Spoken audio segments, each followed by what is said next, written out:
Okay. What is constructivism? Ryan Long, Communications 520. Dr. Bailey, PowerPoint.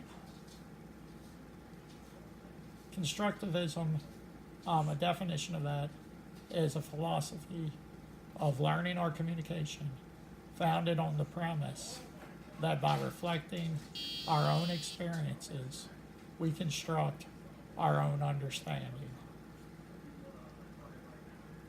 Core concepts that make up constructivism is persons or people who are communicating make sense of their world through systems of personal constructs. Constructs are concepts located in our minds. Cognitive complexity, researchers have found, determine how efficient somebody is in performing constructivist type acts. There's three concepts that help determine our cognitive complexity. Our ability to be able to differentiate things. The action or process of differentiating between this is white, this is black, this is soft, this is hard, this is hot, this is cold. Not that simplistic, but those kind of concepts. Abstraction, which is something non-specific, a concept that isn't concrete. And integration. On the one hand, it is mechanical and sort of happens automatically through message and image matching, channel management, and measurement. On the other hand, it is also conceptual, based on the unique organizing philosophy that underscores communication mechanics.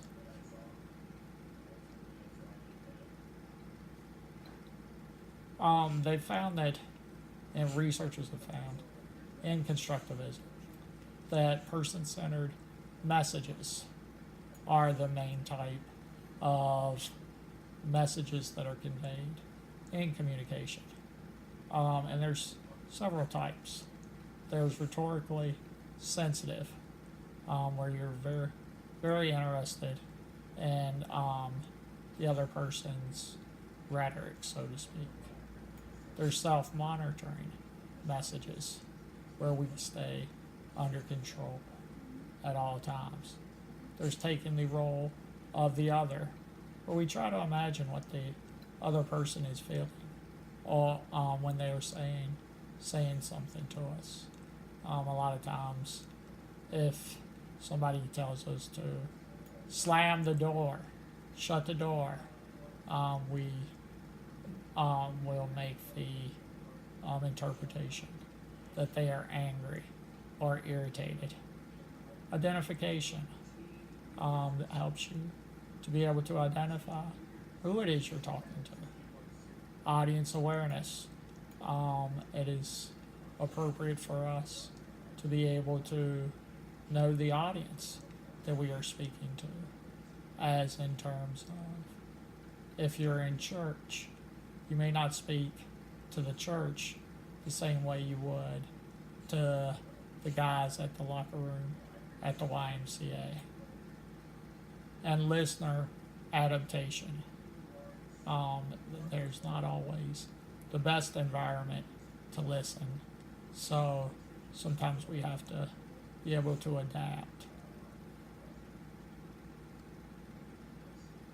Constructivist claim that cognitively complex people are better able to produce person-centered messages than less cognitively complex people. However, Griffin points out that cognitively complex people, while able, do not always produce person-centered messages. And there's reasons for that. Fatigue, pressure to conform on other situational factors may intervene.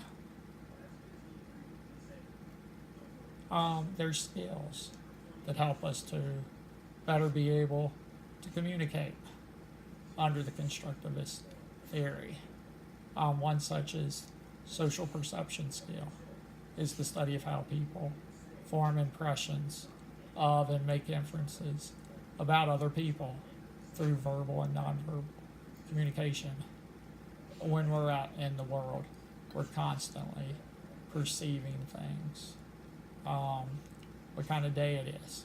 Is it cold? There's snow on the ground. And we're doing the same thing when we're in communication with people.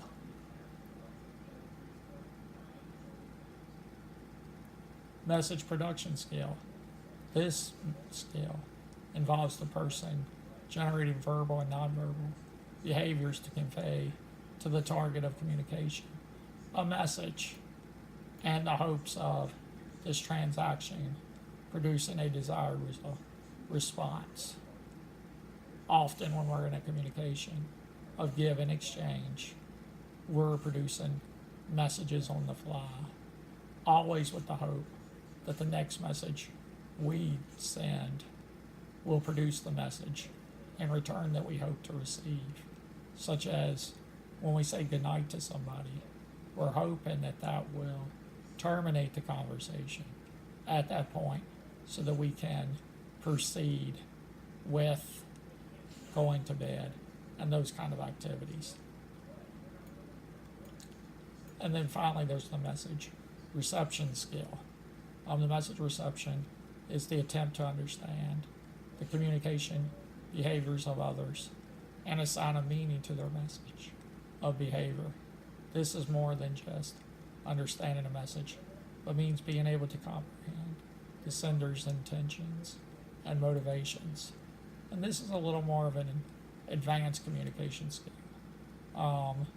and one that we learn how to hone as we mature, because it's not always easy to understand other people's intentions and motives, and sometimes this skill can actually be out of control, and we're always thinking that somebody means something that they really don't sometimes.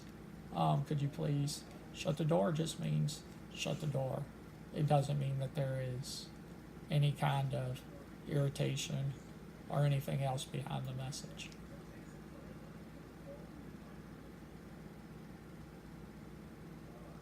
And this is a solid theory for communication, but I don't believe it is the end all, the be all of how we communicate. I believe it is a little too simplistic. I believe it's a general, overall definition of how we acquire some of our schemas to communicate with people more effectively. But true effective communication relies on a whole lot more. Us as Christians should be much more sensitive to the Holy Spirit and the way the Holy Spirit guides us in speaking to others, and allow the Holy Spirit to prompt us. But that concludes this speech on constructivist theory. Thank you.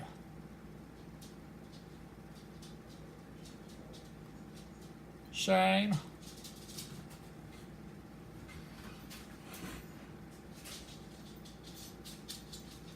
Time?